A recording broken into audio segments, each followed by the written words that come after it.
When the veil of night falls, silence hides secrets that daylight dares not reveal. In that shadowed hour, ancient presences rise, whispering temptations disguised as forbidden caresses.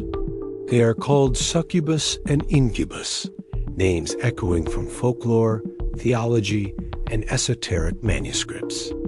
For centuries, humanity feared them, beings that trespass into dreams and desecrate the body. They arrive uninvited, stealing strength, draining essence, leaving their victims trembling in dreadful silence. Legends tell of men who awoke weak, their vitality consumed by nocturnal lovers. They describe women paralyzed in sleep, feeling a crushing weight upon their chest. Doctors today explain these visions as sleep paralysis or hypnagogic hallucinations of the brain. Yet countless survivors insist the presence was real, the touch undeniable, the terror unforgettable. So we must ask, are they myth, illusion, or genuine predators from the unseen?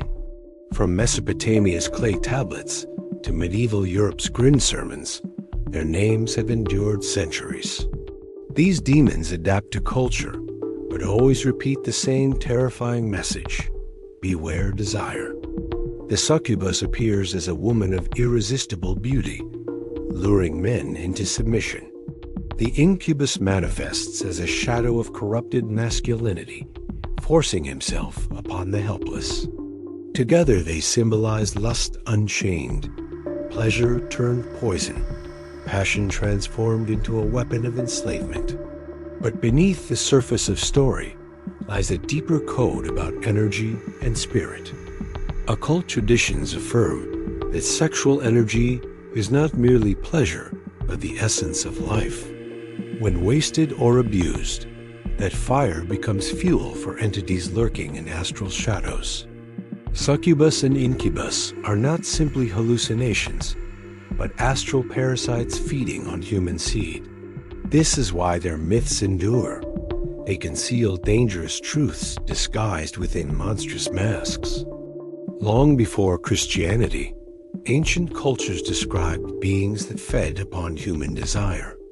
In Mesopotamian myth, Lilichu roamed the night, stealing vitality from unsuspecting dreamers. Later, Hebrew mysticism transformed her into Lilith, the first woman who refused obedience. Cast from Eden, she became a predator, mother of spirits that haunt the night. Her legacy merged with medieval fear, crystallizing into the dual archetype of succubus and incubus. The succubus is portrayed as a beautiful seductress, visiting men during sleep to steal seed. The incubus, darker and violent, attacks women in paralysis, impregnating them with unholy offspring. Medieval priests described their presence in grim manuals, warning that lust opened doors to demons. The Church condemned sexuality, using incubus lore as weapon to shame and control the faithful. But esoteric schools whispered another truth. These beings feed on wasted creative force itself. Within hidden teachings, sexual energy is sacred fire, the seed of divine creation. It can be raised like a serpent, climbing the spine to awaken illumination. Or it can be squandered recklessly, scattering fragments of light into hungry astral shadows. When the seed is lost without reverence, entities gather, feasting upon weakened frequencies. Thus, succubi and incubi are not myths only, but consequences of spiritual mismanagement. This aligns with testimonies across centuries. Victims describe exhaustion, depression, and recurring nightly attacks. They speak of voices whispering promises, icy hands caressing, suffocating weight upon their chest. They awaken drained, unable to move, haunted by recurring figures of overwhelming seduction. Skeptics reduce these experiences to neurological tricks, yet patterns persist across cultures and times. Could both explanations be true? Science describing the mechanism while spirituality reveals the meaning. Psychology interprets these encounters as projections of fear, guilt, and repressed desire. The succubus becomes the embodiment of forbidden lust, shame materialized into feminine form. The incubus represents suppressed trauma, fear of violation, or patriarchal domination haunting the psyche. In this view, the human mind generates its own tormentors through subconscious repression. But the occult perspective insists thoughts are not only private, they are builders of worlds. What we imagine with intensity and emotion solidifies in subtle realms beyond physical perception. Sustained fear and obsession create thought forms, astral larvae that evolve into autonomous entities. When repeated nightly, these thought forms gain power, eventually feeding independently on psychic energy. Thus, psychological wounds become spiritual predators, shadows given life by attention and repetition. The incubus phenomenon then reveals a terrifying loop. Trauma creates entity. Entity reinforces trauma. Fear feeds them. Desire feeds them. Shame binds the victim to endless repetition. Every obsessive thought anchors them deeper. Every repressed fantasy strengthens their astral hold. Soon the line blurs. Is this inner shadow or external parasite feeding inside? Medicine calls it hallucination. Mysticism calls it vampirism, both describing the same phenomenon differently. Yet survivors know one truth. The experience feels undeniably real, terrifyingly physical, impossibly invasive. Why do these myths persist, whispered across civilizations, separated by oceans and centuries? Because they mask a universal principle. Sexual energy is power, and power attracts predators. The succubus and incubus are not only creatures of folklore, they are archetypes of enslavement. They represent forces, psychic, astral, or systemic, that drain humanity by controlling desire. By demonizing sexuality, or by addicting society to it, the result is the same. Modern culture still plays this game, though cloaked in entertainment and digital seduction. Pornographic saturation scatters attention, drains energy, and feeds invisible entities thriving on obsession. The constant stimulation creates fragmented psyches, easy prey for astral parasites described as demons. Thus, the myth adapts. Once robed in medieval sermons, today disguised in glowing screens. The succubus no longer needs shadowed bedrooms. She now whispers through algorithms and pixels. Esoteric wisdom warns. Every waste of creative fire invites nocturnal visitors of lower realms. And when night falls, the vulnerable mind opens doorways, becoming theater for astral predators. Whether shaped by culture, trauma, or technology, the archetype of succubus remains alive. It waits in silence, drawn by resonance, responding only to the frequencies we emit. Guard the seed, guard the mind, or face the old predators reborn in modern dress. Night after night, victims report the same chilling cycle, terror mixed with temptation. The succubus enters softly, whispering promises of pleasure, beauty, and irresistible intimacy. Her presence overwhelms, offering ecstasy, yet beneath the surface, she drains vital essence. The incubus, in contrast, strikes violently, pressing down with suffocating weight and dark authority. He embodies domination, forcing surrender, leaving behind trauma, weakness, and the memory of violation. These encounters reveal a paradox. They are terrifying, yet often intertwined with illicit pleasure. Victims describe confusion, torn between desire and fear, trapped in ambivalence that feeds parasites. This duality is their weapon, binding souls through the magnetic field of conflicted emotion. The entities thrive on contradiction, on energy leaking through guilt, shame, and forbidden craving.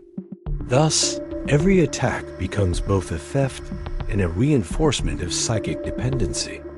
Occult traditions describe these beings as astral vampires, sustained by the subtle body's fluids. They extract life force through sexual encounters, consuming what should ascend as sacred fire. Some texts suggest they even collect essence to birth hybrid forms in astral realms. In this sense, Succubus and Incubus are not only feeders, but manipulators of creation. They hijack the power of the seed, distorting divine energy for parasitic survival.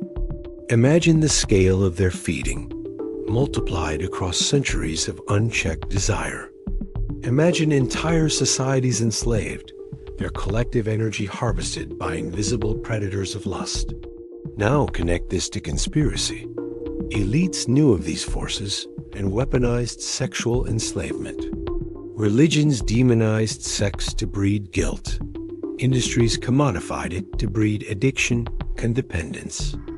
Either way, humanity remained drained, oscillating between repression and obsession, never mastering its own fire.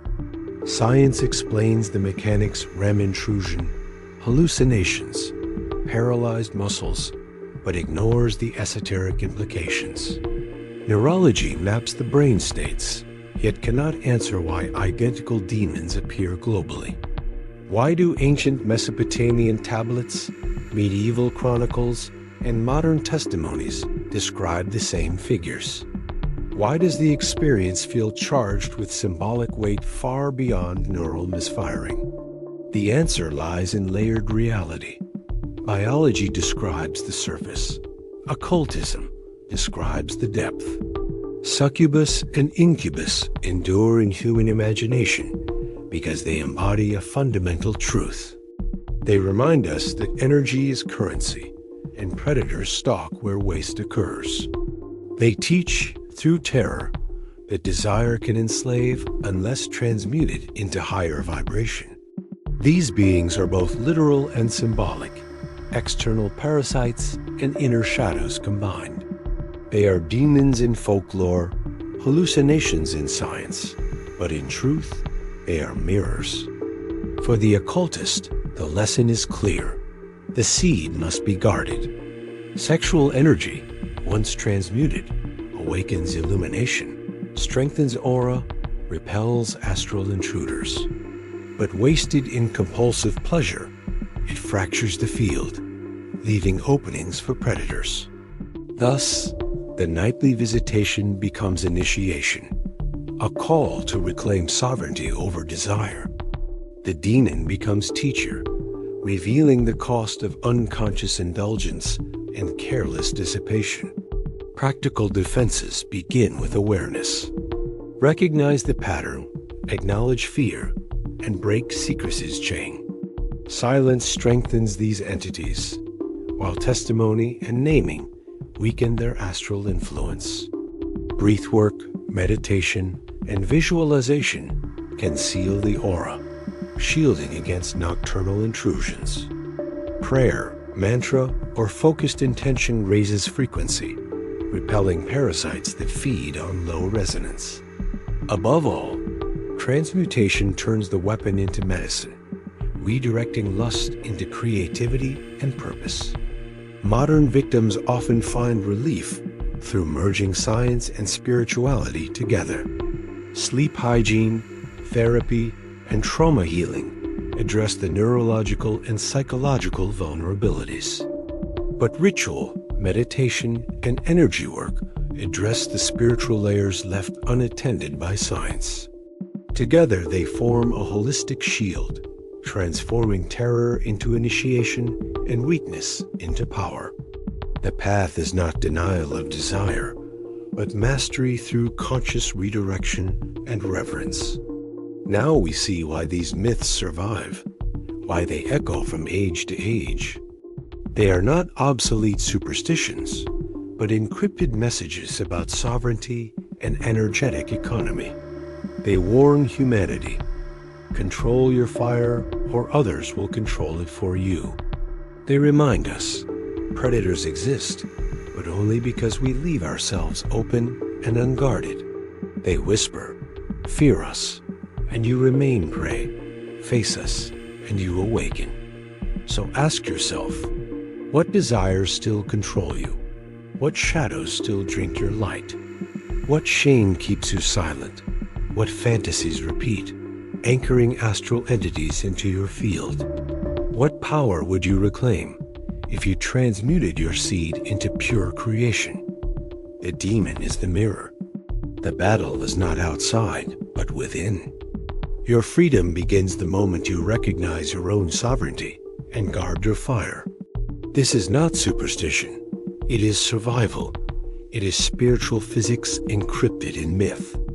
Succubus and Incubus are more than nightmares. They are catalysts of transformation and awakening. They are shadows that reveal the hidden mechanics of desire, energy, and sovereignty. The night no longer needs to be battlefield. It can become classroom of mastery, but only if you choose vigilance, discipline, and courage to face the predators within. If these revelations stirred your spirit, subscribe now to wake up for more. Comment your experiences below, for your story may guide another soul through darkness. Share this video widely, for awareness starves parasites and empowers collective awakening. And remember this: sovereignty begins when you refuse to feed shadows and awaken instead.